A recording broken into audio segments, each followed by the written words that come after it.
Bonjour chers élèves. Alors nous sommes aujourd'hui le 29 mars 2020 et je suis, comme vous je l'imagine, en plein confinement pour me protéger, pour nous protéger de ce fichu coronavirus. Malheureusement, il se trouve que l'année n'est pas finie. Il nous reste des notions assez subtiles à découvrir en physique, je pense notamment à la relativité, à l'introduction à la physique quantique. Et ces notions ne sont pas très simples. Je pourrais vous les expliquer comme je le fais depuis 10 jours en visioconférence, formule après formule, définition après définition, mais ça serait vraiment laborieux. Alors il se trouve que ces formules ont une histoire, et il me semble intéressant de vous exposer un petit peu les faits temporellement, de vous présenter les personnages qui ont participé à cette histoire. Alors le personnage principal de cette histoire, vous l'avez peut-être deviné, c'est Albert Einstein, un Allemand né à Ulm en 1879. Albert Einstein, c'est un élève en Allemagne qui essaye de passer son bac et qui a de grosses difficultés avec l'autorité. Son professeur de grec, par exemple, avec lequel il ne s'entend pas du tout, dit de lui: vous êtes assis là, au fond de la classe, et cela sape le respect dû par une classe à son maître. Bon bref, ça se passe pas bien du tout. En plus, sa famille, pour des raisons professionnelles, doit déménager en Italie et il se retrouve seul à 15 ans en Allemagne. Il décide de quitter le lycée avant d'obtenir le bac. Alors que faire quand on a 15 ans et qu'on n'a pas le bac ? Eh bien, il décide de se rapprocher de ses parents et il va en Suisse pour se présenter au concours d'entrée d'une école qui est l'école polytechnique de Zurich. Pourquoi cette école ? Eh bien, parce que cette école, elle admet les étudiants sur concours, même s'ils n'ont pas le bac. Il passe le concours d'entrée en 1895 et il le rate. Alors là, je vais tout de suite mettre fin à une légende. Il ne le rate pas parce qu'il est mauvais en maths, comme on peut l'entendre dire.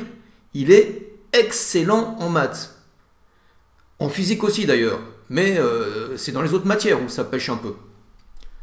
Alors il se trouve que justement, dans cette école, on a le droit de passer le concours une seule fois, mais il a tellement bien réussi les maths que le professeur en charge de la correction remarque cet étudiant et lui donne l'autorisation de s'inscrire pour l'année d'après. En 1896, il réussit l'examen et il intègre l'école. Il y rencontre une étudiante, Mileva Maric, qui n'est pas n'importe qui elle aussi est une physicienne et une excellente physicienne d'ailleurs. Il va l'épouser en 1903 et ils auront un enfant en 1904. Dans le début de sa carrière, il est presque établi que Mileva Maric a beaucoup aidé Albert Einstein dans ses travaux. Ils passent ensemble leur diplôme. Ça ne se passe pas très bien avec l'ensemble des professeurs. Albert Einstein dit de lui-même dans son autobiographie qu'il est incapable de suivre les cours, incapable de prendre des notes, incapable de travailler de façon scolaire. Il obtient son diplôme en 1900, mais il quitte l'école en ayant des rapports plus ou moins mauvais avec l'ensemble des professeurs. Du coup, on lui ferme les portes. Il ne trouve pas de travail dans les universités en tant que professeur. Il se retrouve avec un diplôme, mais sans travail. Il postule à de nombreux emplois et tous les emplois intéressants ne sont pas pour lui. Il vit dans une grande précarité, au grand désespoir de sa famille. En 1902, il trouve un travail de fonctionnaire à l'Office des brevets de Berne. Alors qu'est-ce que c'est que cet office ? Eh bien c'est un endroit où les inventeurs viennent présenter leurs découvertes, leurs inventions, et lui il est chargé de les enregistrer. Bref, un boulot banal, on va dire. Alors, tout ça c'est pour gagner sa vie, mais le soir, au fond de sa chambre, il continue à faire de la physique théorique tout seul, sans l'aide de personne. Et en 1905, c'est littéralement ce que l'on pourrait appeler une révolution. Alors avant de parler de cette année 1905, que l'on appelle l'annus mirabilis d'Albert Einstein, l'année miraculeuse, on va faire un petit état des lieux de la physique à cette période. Nous sommes à la fin du 19e siècle, au début du 20e siècle. Chez les physiciens, c'est la fête. L'ambiance est au beau fixe. Citons par exemple les propos de James Clerk Maxwell, un physicien écossais, un des pères de l'électromagnétisme. C'est pas n'importe qui. En 1871, il dit « Dans quelques années, les hommes de science passeront leur temps à ajouter quelques décimales aux grandes constantes de la physique. » Bon, plus optimiste que ça, faut chercher. Un peu plus tard, Marcellin Berthelot, un grand chimiste français, dit « La chimie est sur le point d'être achevée. Il n'y a pas un problème que la science ne puisse résoudre. » On pourrait même, de nos jours, y voir une certaine forme d'arrogance, mais à l'époque, il y avait quand même l'idée qui traînait que la science, c'était quelque chose qui devait apporter réponse à tout. Alors aujourd'hui, on a complètement abandonné cette idée. On sait que toute théorie scientifique est fausse, ou du moins est vraie, tant qu'on n'en trouve pas une meilleure. Mais à cette époque, c'était un peu la façon de penser. Lord Kelvin, que vous connaissez, la température, c'est un lord, c'est un Britannique. Lui, il dit il reste 2 petits nuages dans le ciel de la physique, on les résout et c'est fini. Effectivement, il reste 2 petits nuages, mais c'est pas n'importe quel nuage, comme on va le voir. Le premier de ces petits nuages, c'est le rayonnement du corps noir et ce qu'on appelle la catastrophe ultraviolette. Alors qu'est-ce que c'est? Bon, alors je ne vais pas trop rentrer dans les détails, mais en gros, quand on chauffe un objet, il émet un rayonnement. Par exemple, si vous prenez un morceau de fer, vous le mettez dans le feu, tout le monde sait qu'il devient rouge. Alors après, ce qu'on sait peut-être moins, c'est que si on augmente la température, vous l'avez vu normalement en classe de première, eh bien le rayonnement émis va s'enrichir dans les longueurs d'onde faibles, c'est-à-dire dans le violet. Ça ne veut pas dire que l'objet va devenir violet, mais ça veut dire que l'ensemble de son spectre d'émission s'enrichit dans le violet. Du coup, ça devient jaune, puis à la fin, ça devient blanc. Alors tout ça, c'est très bien. Et puis, on a une loi physique qui colle parfaitement à l'expérience, du moins dans les grandes longueurs d'onde. C'est la loi de Rayleigh-Jean. Alors, tant qu'on est dans le rouge et l'infrarouge, ça marche bien, mais on voit que dans les faibles longueurs d'onde, eh bien, il y a une divergence entre l'expérience et la théorie. Une divergence qui devient infinie lorsqu'on arrive dans l'ultraviolet. D'où le nom catastrophe ultraviolette. En effet, cette théorie, elle prédit que un banal feu de cheminée, eh bien, il émettrait un rayonnement d'énergie infinie, c'est-à-dire un rayonnement mortel. Ce qui n'est pas le cas, bien évidemment. Le deuxième petit nuage de Kelvin, c'est l'échec de l'expérience de Michelson et Morley qui s'est déroulé de 1881 à 1887, durant 6 ans. Alors, qui sont Michelson et Morley? Ce sont 2 physiciens américains. Et qu'est-ce qu'ils ont essayé de faire? Ils ont essayé de mettre en évidence le mouvement de la Terre par rapport à un milieu matériel qu'on appelle l'éther. L'éther, c'est une très vieille idée qui date de Platon. On en retrouve des traces dans le Timée il y a 2400 ans. Alors qu'est-ce que c'est? Eh bien, c'est un milieu matériel assez bizarre dans lequel est censé se déplacer les planètes, les étoiles. Un milieu matériel transparent. Alors pourquoi on est encore persuadé au XIXe siècle de son existence? Bien pour la raison suivante. On sait depuis les travaux de Thomas Young, de Fresnel, de Fizeau, que la lumière est une onde. On en est persuadé. Il y a des expériences qui l'établissent de manière formelle. Or, si la lumière est une onde, elle doit se comporter comme une onde. Et les ondes qu'on connaît se déplacent toutes dans un milieu matériel. Par exemple, le son, il se déplace dans l'air, dans l'eau. Une onde de tremblement de terre, eh bien, elle a besoin de la terre pour se déplacer. De manière générale, une onde se déplace dans un milieu matériel. Si la lumière est une onde, il lui faut donc un milieu matériel, et quoi de mieux que cet éther? Donc l'existence de l'éther ne pose aucun problème pour l'ensemble des physiciens. Alors Michelson et Morley, ils veulent mettre en évidence ce qu'on appelle le vent d'éther. Si vous si vous faites un footing le soir, vous allez vous rendre compte que vous allez recevoir de l'air sur le visage. C'est un vent artificiel qui est généré par votre propre mouvement. Eh bien, si la Terre se déplace dans l'éther, on devrait, sur la Terre, observer ce même genre de phénomène, c'est-à-dire un vent d'éther. Pour mettre en évidence ce vent d'éther, Michelson et Morley ont l'idée suivante, je schématise un peu, c'est de mesurer la vitesse de la lumière dans une direction, dans la direction du vent, et de la mesurer dans la direction opposée. On sait depuis Galilée que la vitesse est une notion relative. On parle de composition des vitesses. Imaginez que vous soyez dans un train, vous courez à 10 km par heure. Ce train se déplace lui-même à 100 km par heure. Eh bien, pour quelqu'un qui serait sur le quai, il vous verrait courir à une vitesse de 110 km par heure. Si vous courez dans la direction opposée au déplacement du train, il vous verrait courir à la vitesse de 90 km par heure. Bon, pour la lumière, il doit en être de même.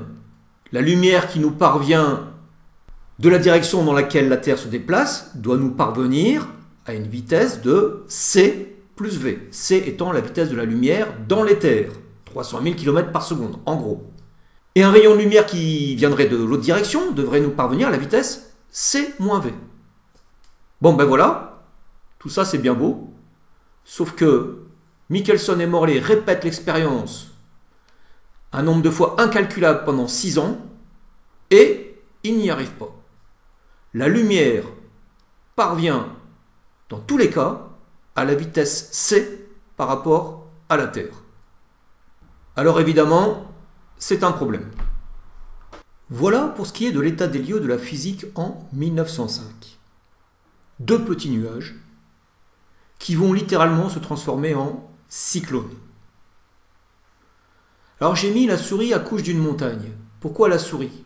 Parce qu'il faut bien comprendre qu'en 1905, Albert Einstein, c'est un parfait inconnu. C'est juste un étudiant qui est sorti de Polytechnique avec des résultats somme toute modestes, une réputation qui laisse un peu à désirer, qui se retrouve avec un emploi qui n'est pas à la hauteur de ses ambitions, contrairement à ses camarades qui, eux, ont des chaires d'université. Et ce petit bonhomme de 26 ans, dans sa chambre, à la lumière d'une bougie, le soir, tout en travaillant dans son bureau de Berne, va produire 4 articles révolutionnaires. Alors là, je pèse mes mots. Ce sont 4 articles qui vont littéralement bouleverser la physique. Il faut comprendre que jusqu'en 1905, on est dans la physique galiléenne. La physique qui est régie par les lois de Newton, par la composition des vitesses, par la relativité du mouvement. Ces 4 articles vont littéralement mettre un coup de pied dans les idées reçues et permettre la naissance de 2 nouvelles physiques. La physique quantique, la physique relativiste, qui sont les 2 physiques qui vont s'imposer tout au long du XXe siècle et qui, aujourd'hui encore, sont des références dans la physique théorique moderne. Alors survolons maintenant ensemble, sans trop entrer dans les détails, chacun de ces articles. Le premier article de Albert Einstein est publié en mars 1905 et il concerne la catastrophe ultraviolette. Einstein s'appuie sur les travaux de son aîné Max Planck. Max Planck est un physicien allemand. Il s'est intéressé au problème de la catastrophe ultraviolette et a trouvé une solution mathématique. Mais pour arriver à cette solution, il fait des hypothèses hasardeuses. En particulier, il suppose que les échanges d'énergie entre le rayonnement électromagnétique et le corps noir se font par petits paquets. Il parle de quantum d'énergie. Ces petits paquets sont un multiple de la quantité h nu. Nu étant la fréquence et h une constante qu'on appelle désormais la constante de Planck. Alors en fait, c'est un petit peu le père de la physique quantique. Mais lui-même avait du mal à croire à sa propre théorie. La légende dit que La lettre H, qui a été choisie pour la constante de Planck, vient du mot allemand Hilfe, qui veut dire à l'aide. Alors on pourrait se poser la question suivante, pourquoi Planck a-t-il du mal à croire lui-même à sa propre théorie? Eh bien la réponse est simple, c'est parce qu'elle est tout à fait révolutionnaire. Il faut bien comprendre que jusqu'à cette période, toutes les grandeurs physiques que les physiciens étudient sont des grandeurs continues. Qu'est-ce que ça veut dire une grandeur continue? Eh bien, imaginez que vous ayez un radiateur dont vous pouvez modifier la température de 25 à 30 degrés. Eh bien, quand vous augmentez la température de ce radiateur de 25 à 30, toutes les températures intermédiaires vont être prises. C'est-à-dire que vous allez passer de 25, 25,1, 25,2 et même plus précisément s'il le faut, jusqu'à 30. Une grandeur quantifiée, c'est pas ça. Ça veut dire qu'il y aurait en quelque sorte des températures qui seraient interdites. Vous passeriez par exemple de 25 à 26, mais toutes les températures intermédiaires, 25,1, 25,2, vous serez interdites. C'est quand même quelque chose de tout à fait nouveau.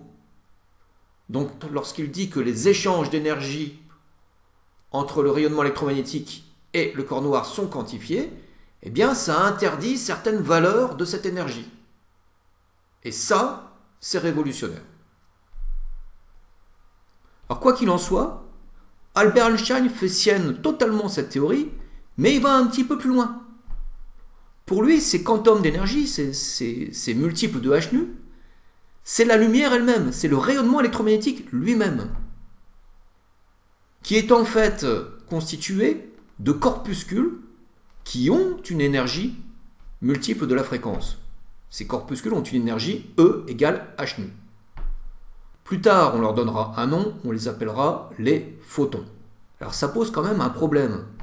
Depuis Isaac Newton, on ne parle plus de corpuscules pour le rayonnement électromagnétique. Pour l'ensemble des physiciens, depuis des centaines d'années, le rayonnement électromagnétique, la lumière, ce sont des ondes.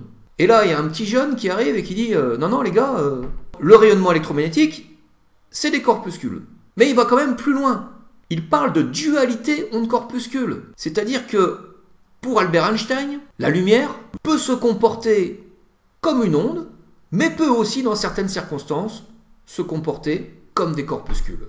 Alors c'est une des bases de la théorie de la physique quantique, et déjà elle est très déstabilisante. D'autre part, il fait la remarque suivante, si la lumière est faite de corpuscules, pour se déplacer dans l'espace, elle n'a plus besoin d'éther.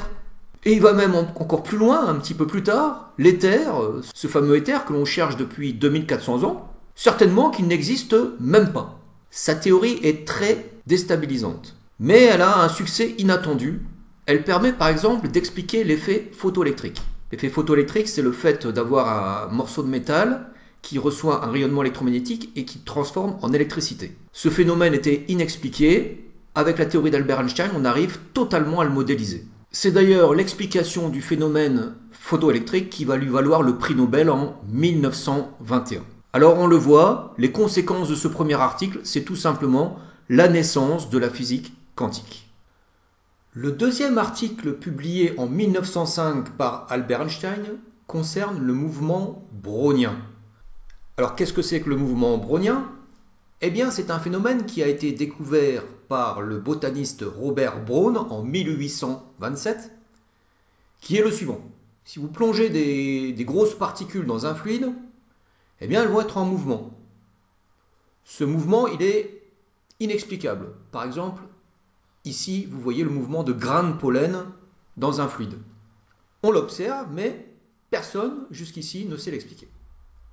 Albert Einstein, il fait une proposition très simple. Il dit c'est tout simplement les molécules du fluide qui, par leur choc, provoquent le mouvement des grains de pollen. Alors ça paraît simple. Sauf qu'à l'époque, ça ne l'est pas tellement parce qu'on est au début du XXe siècle et la notion d'atome, elle n'est toujours pas très bien acceptée. Alors oui, les atomes, ça fait longtemps qu'on en parle. Démocrite, en 400 avant Jésus-Christ, il parlait déjà des atomes. John Dalton, le physicien chimiste anglais. En 1808, il remet à jour cette notion grecque et il élabore des théories pour expliquer les expériences qu'on observe à l'époque, des théories, les premières théories scientifiques atomistes. Mais il a des partisans, bien sûr, hein, par exemple l'italien Avogadro. Vous avez aussi Mendeleïev, le russe, qui est très connu. Au niveau des physiciens, vous avez Maxwell, Boltzmann. Mais il y a aussi des opposants. Wollaston, Berthelot, dont on a déjà parlé tout à l'heure. Et même le grand physicien Planck, jusqu'en 1890, il fait partie des opposants à la théorie atomiste. Donc bref, les atomes, ça partage le monde scientifique. Bon, alors Albert Einstein y prend position clairement. Pour lui, ce mouvement brownien, c'est le choc des molécules, qui sont des groupes d'atomes, hein, comme vous le savez, sur ces grains de pollen. Il va même plus loin, il établit une loi mathématique qui explique le mouvement qui paraît aléatoire de ces grains de pollen. Alors il ne faut pas perdre de vue que tout ça c'est théorique. Albert Einstein, il a établi cette équation dans sa chambre, à la lumière du bougie, après le boulot, mais c'est du calcul. Il n'a jamais fait d'expérience. Il va falloir attendre 1908 pour qu'un physicien français, Jean Perrin, mette en œuvre une expérience associée à cette formule. Alors pourquoi il fait ça? Bien, en fait, il remarque que dans cette formule, il y a un nombre, plutôt une constante, qui est très importante, c'est le nombre d'Avogadro, la constante d'Avogadro. Avogadro, c'est un chimiste italien qui, au début du XVIIIe siècle, dans sa théorie des gaz parfaits, a fait intervenir ce nombre qui est en quelque sorte un pont entre le monde microscopique et le monde macroscopique. Alors en effet, la définition de l'époque du nombre d'Avogadro, c'est le nombre d'atomes de carbone dans 12 grammes de carbone, ce qui correspond à une mole de carbone. Une mole de carbone, je peux la mettre dans ma main, c'est un petit morceau de charbon. C'est une donnée macroscopique, ça fait partie de mon monde, le monde que je vois. Le monde macroscopique. Une mole. Maintenant, chacun de ces atomes, je ne peux pas les voir, tout simplement parce qu'ils sont trop petits. Ils font partie du monde microscopique qui ne m'est pas accessible. Le pont entre ces deux mondes, ce monde microscopique, qui est pour moi invisible, et ce monde macroscopique que je vois dans ma vie de tous les jours, eh bien c'est ce nombre, le nombre d'Avogadro. Jean Perrin, il mesure le déplacement moyen de ces grains de pollen et il arrive à en tirer une valeur approximative, la première, pour cette constante d'Avogadro. C'est une réussite énorme. Il obtiendra pour ses travaux le prix Nobel en 1926. En conclusion, cet article, il apporte la preuve théorique et, par l'intermédiaire de Jean Perrin, la preuve expérimentale de l'existence des atomes et par conséquent des molécules. Le troisième article est publié en juin 1905 sous l'intitulé « De l'électrodynamique des corps en mouvement ». Alors là, c'est tout simplement la naissance d'une nouvelle physique. Jusqu'en 1905, on est sous la physique de Galilée, la physique de Newton, régie par ces trois lois. On sait avec une précision incroyable calculer le mouvement des planètes, le mouvement des astres dans l'univers. Et bien là, c'est une nouvelle physique, la physique relativiste, qui dans cette première version est appelée plus simplement la relativité restreinte. Alors ça commence par deux postulats qui semblent presque naturels vu les événements.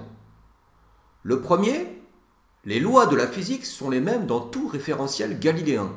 Je vous rappelle qu'un référentiel galiléen, c'est un référentiel où le principe d'inertie de Newton s'applique. C'est-à-dire un objet qui est soumis à aucune force, eh bien il se déplace en mouvement rectiligne uniforme. Bon alors ça paraît sensé comme postulat. En gros ça veut dire que les lois de la physique sur Terre, si sensé est qu'elle est un référentiel galiléen, eh bien c'est les mêmes qu'à l'autre bout de l'univers. On n'a aucune raison de penser que les lois de la physique changent d'un endroit à l'autre. Donc c'est tout à fait raisonnable. Le deuxième postulat, il est tiré de l'échec, entre guillemets, de l'expérience de Michelson et Morley, Alors la solution trouvée est la suivante. La vitesse de la lumière est la même dans tout référentiel galiléen. Sa valeur est c, ça devient une constante de la nature qui vaut environ 3 10 puissance 8 mètres par seconde. Mais là où c'est intéressant, c'est que cette valeur est fixe. Elle n'obéit plus à la loi de composition des vitesses de Galilée. Elle est toujours égale à 3 10 puissance 8. Si on reprend l'exemple du train vu précédemment, et qu'on imagine que ce train se déplace à cette vitesse, justement, à 3 10 puissance 8 mètres par seconde, eh bien le gars qui est dedans, même s'il court à 10 km par heure, sa vitesse par rapport au quai, elle ne sera pas de 3 10 puissance 8 mètres par seconde plus la vitesse de sa course, elle sera toujours de 3 10 puissance 8. La physique galiléenne s'écroule dans cet exemple. Ça donne une explication, bien sûr, à l'expérience de Michelson et Morley. La vitesse de la lumière est c, quelle que soit la direction par laquelle elle nous parvient. La deuxième conséquence de la relativité restreinte, c'est qu'il n'y a pas de référentiel privilégié pour l'étude du mouvement. Tous les référentiels se valent. Or, implicitement, dans la physique, jusqu'à ce jour, il y en avait un. C'était ce fameux éther. Michelson et Morley, ils ont essayé de mesurer la vitesse de la Terre dans l'éther. L'éther était un référentiel privilégié dans lequel se déplaçaient tous les astres de l'univers. Alors pour Albert Einstein, c'est clair, aucun référentiel n'est privilégié, il n'y a pas besoin d'éther pour expliquer quoi que ce soit, et il va même plus loin, comme on l'a déjà vu, l'éther n'existe pas. Alors c'est un petit peu plus subtil que ça, je vous invite à regarder ma vidéo sur l'expérience de Michelson et Morley, dans laquelle je développe un petit peu plus cette notion d'éther. Troisième conséquence, et pas des moindres, le temps n'est plus absolu, mais devient relatif. Qu'est-ce que ça veut dire? Eh bien, depuis Isaac Newton, le temps intervient dans les équations de la physique. Si vous prenez par exemple la deuxième loi de Newton, somme des forces égale dérivée de la quantité de mouvement par rapport au temps, ça suggère l'idée qu'il existe un temps absolu. Un temps qui est le même pour moi qui suis sur Terre et pour quelqu'un qui serait à l'autre bout de l'univers. C'est-à-dire que 1 heure pour moi, c'est 1 heure pour lui. Alors il se trouve qu'avec la relativité restreinte, tout ça s'écroule complètement. Et par une construction mathématique très simple que nous ferons à titre d'exercice, à partir du deuxième postulat, la vitesse est constante, la vitesse de la lumière est constante, on parvient à montrer que le temps que je mesure ne correspond pas au temps mesuré par quelqu'un qui serait dans un référentiel en mouvement par rapport à moi. Alors l'exemple qui est très connu, c'est ce qu'on appelle l'exemple du paradoxe des jumeaux de Langevin. Quel est-il? Vous avez 2 jumeaux qui sont sur la Terre. Un des 2 jumeaux prend une fusée et part à une vitesse proche de la lumière pendant 1 semaine. Il revient au bout d'1 semaine, il retrouve son frère. Pour lui, il s'est passé 1 semaine. Pour lui, il s'est passé 50 ans. Alors, ce n'est pas de la fiction. On parle de dilatation du temps. Pourquoi dilatation du temps? Parce que pour lui, qui est resté sur Terre, s'il avait pu voir son frère, il l'aurait vu fonctionner au ralenti. 1 semaine pour lui a correspondu à 50 ans pour celui qui est resté sur la Terre. Alors, on dit que c'est un paradoxe. Je ne vais pas expliquer ici pourquoi, ça serait trop compliqué, mais je vous invite à voir ma vidéo sur la relativité dans laquelle je développe un petit peu plus cet exemple. Quatrième conséquence, l'espace lui-même n'est plus absolu mais devient relatif. C'est-à-dire que toujours dans la même idée, si je fais une mesure de longueur dans un référentiel, je ne vais pas trouver forcément la même mesure dans un autre référentiel. si ce référentiel est en mouvement par rapport à moi. Alors par exemple, on peut imaginer la chose suivante. Si je prends ces deux référentiels, le référentiel de la règle et le référentiel de la trousse. Si je vous pose la question naïve, est-ce que je peux mettre cette règle dans l'étui à lunettes? Vous allez me dire non, la règle est trop grande. Eh bien, en relativité restreinte, c'est plus subtil que ça. En supposant que cette règle se déplace à une vitesse proche de la vitesse de la lumière, il va y avoir un phénomène qu'on appelle la contraction des longueurs. Et dans le référentiel de la trousse, cette règle va être plus petite. Elle va réellement être plus petite. Ce qui fait que dans le référentiel de sa trousse, on peut imaginer la situation suivante. Elle pénètre dans la trousse à une vitesse proche de la lumière. Quand elle est dedans, elle est entièrement dedans, car elle est plus petite. On ferme la trousse.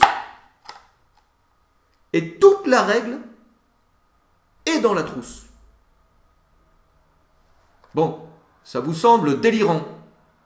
C'est vérifié expérimentalement. Cinquième conséquence, la non-simultanéité des événements. Qu'est-ce que ça veut dire? Bien, si par exemple je fais ceci, on pourrait décomposer ça en deux événements. Je cache mon œil droit, je cache mon œil gauche. Dans le référentiel terrestre, ces deux événements sont simultanés. Je cache en même temps mon œil droit et mon œil gauche. Eh bien ça ne serait plus vrai pour quelqu'un qui se déplacerait dans une fusée à une vitesse proche de la vitesse de la lumière. S'il me regarde, il pourrait très bien voir ceci et ensuite ceci. Deux événements qui sont simultanés dans un référentiel ne le sont pas forcément dans un autre référentiel. Alors on le comprend bien, avec cette relativité restreinte, il y a un changement total de paradigme. Notre vision de l'univers s'en trouve complètement modifiée. Je voudrais dire deux mots sur une polémique idiote avec des relents racistes, antisémites, qui circulent un peu partout, en particulier sur les réseaux sociaux, qui voudraient enlever la paternité de cette relativité restreinte à Albert Einstein. Alors cette polémique, elle est très vieille.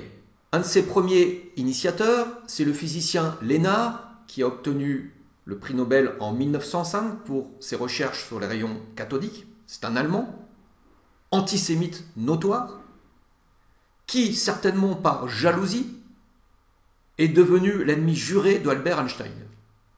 Il fait circuler l'idée suivante, la relativité restreinte, ce n'est pas Albert Einstein qui l'a trouvée, c'est Poincaré. Poincaré était un mathématicien français de génie. Alors, tout n'est pas faux dans cette polémique, mais il faut remettre les choses à leur place. Il se trouve qu'après l'expérience de Michelson et Morley, qui était un échec, en fait, c'est pas un échec, on vient bien de le voir, puisque en fait, c'est une preuve de la relativité restreinte. D'ailleurs, Michelson et Morley vont avoir le prix Nobel de physique en 1907. Il se trouve donc que deux scientifiques de grand renom, le français Henri Poincaré, mathématicien, et Hendrik Lorentz, un physicien néerlandais, vont essayer d'interpréter ces résultats de l'expérience de Michelson. Lorentz, par exemple, va avant tout le monde imaginer ce phénomène de contraction des longueurs. Mais en fait, il n'y accorde pas une réalité physique. Il ne s'affranchit pas, par exemple, de l'éther et du temps absolu. Pour lui, cette construction est une construction mathématique. Il est aussi à l'origine de 4 équations fantastiques qu'on appelle les transformations de Lorentz, qui sont le socle de la relativité restreinte, le socle mathématique. Henri Poincaré, mathématicien français génial, lui va aussi comprendre qu'il y a un problème avec cette vitesse de la lumière, et il va suggérer que cette vitesse de la lumière est constante. Mais comme Lorentz, il ne va pas plus loin. Il ne s'affranchit pas non plus de l'éther, du référentiel absolu, ni du temps absolu. Il remarque qu'il y a des problèmes de temps qui changent suivant le référentiel, mais il ne va pas plus loin dans l'interprétation physique. Alors cette rivalité imaginaire que l'on voudrait créer entre Einstein et ses deux collègues est d'autant plus idiote qu'il se trouve qu'un industriel belge passionné de physique, Ernest Solvay, organise en 1911 une rencontre entre tous les grands scientifiques du moment. C'est le congrès de Solvay, qui se répétera d'ailleurs périodiquement à partir de cette date. Alors sur cette photo, le premier congrès de Solvay en 1911, on peut reconnaître Marie Curie, Hendrik Lorentz, Henri Poincaré, Ernest Solvay et Albert Einstein. Ils se sont rencontrés. Et dans les rapports de ce congrès de Solvay, il n'y a aucune querelle entre les hommes. Aussi bien Lorentz qu'Henri Poincaré, aucun des deux n'a jamais revendiqué la paternité de la relativité restreinte.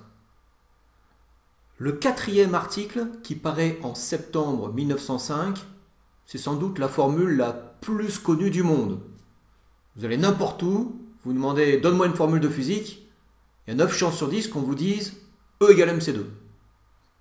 Alors cette formule, vous l'avez vue en classe de première. Vous avez vu par exemple qu'elle est à l'origine des réactions nucléaires. La fusion d'hydrogène qui se produit dans le Soleil. La fission de l'uranium qui se produit dans les centrales nucléaires, mais aussi malheureusement dans les bombes atomiques. Alors que nous dit cette formule dans ces situations? Elle nous dit qu'une partie de la masse de l'uranium, par exemple, si on parle de la fission, va être transformée littéralement en énergie. Et c'est pas rien.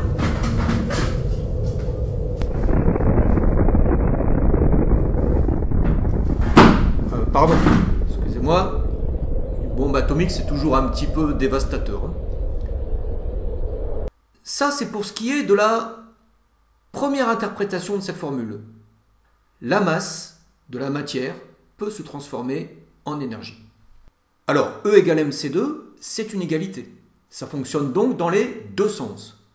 C'est-à-dire que l'énergie, on doit pouvoir la transformer en matière. C'est ce que prédit Einstein en 1905. Il faut attendre presque une cinquantaine d'années pour pouvoir le vérifier expérimentalement, entre autres au CERN, le Conseil européen pour la recherche nucléaire, qui a un immense laboratoire à cheval sur la Suisse et la France, dans laquelle depuis 2008 on a le LHC, qui est le plus grand accélérateur de particules au monde. Et là, qu'est-ce qu'on fait? Eh bien, on envoie des particules dans un sens et dans l'autre, on fait des chocs, et on se rend compte que lorsque ces particules se choquent, elles créent de nouvelles particules. On a en quelque sorte transformé l'énergie cinétique de ces particules en matière. Alors c'est très surprenant. À l'échelle microscopique, ça ne nous dit peut-être pas grand-chose, mais si on reportait à l'échelle macroscopique, c'est un petit peu comme si on avait deux camions, ils se rentrent dedans, et boum, leur énergie cinétique fait qu'il y a 3 camions. C'est ça que je suis en train de vous dire. Ce n'est pas des camions, évidemment, c'est dans le monde microscopique, mais au niveau des particules, c'est ça. L'énergie est littéralement transformée en particules. Depuis 1952, on a trouvé un nombre de particules très très grand grâce à cette méthode. Voilà pour ce qui est de l'année 1905. Bien évidemment, la carrière d'Einstein, en 1905, elle ne fait que débuter. Alors vous allez me dire, qu'est-ce qui se passe le jour d'après, en 1906? Eh bien rien, ou quasiment rien. Ces 4 articles sont littéralement ignorés. Il faut attendre plusieurs années pour que des physiciens, des grands physiciens tels que Planck, Nernst, Rubens, mettent en avant les travaux d'Albert Einstein. En 1911, Albert Einstein commence quand même à être connu et il obtient une chaire de professeur à l'université de Prague. Mais en 1912, pour soutenir la candidature d'Einstein à l'Académie des sciences de Berlin, Planck écrit la phrase suivante qui est quand même très surprenante. Il dit les mots suivants. En bref, on peut dire, parmi les grands problèmes dont la physique moderne abonde, il n'en est guère qu'Einstein n'ait marqué de sa contribution. Bon, ça c'est sympa. Il est vrai qu'il a parfois manqué le but lors de ses spéculations, par exemple avec son hypothèse des quanta lumineux. Mais on ne saurait lui en faire le reproche, car il n'est pas possible d'introduire des idées réellement nouvelles, même dans les sciences les plus exactes, sans prendre parfois des risques. C'est quand même le délire. C'est-à-dire que la notion de photon, elle est encore remise en cause en 1911 par le plus grand des physiciens de l'époque, qui est Planck. La consécration d'Einstein, ça sera pour quelques années plus tard, lorsqu'en 1915, il sort sa théorie de la relativité générale, qui est une théorie de la relativité qui englobe le phénomène de gravitation. Et là, c'est vraiment révolutionnaire. Ça pourrait être l'objet d'une autre vidéo.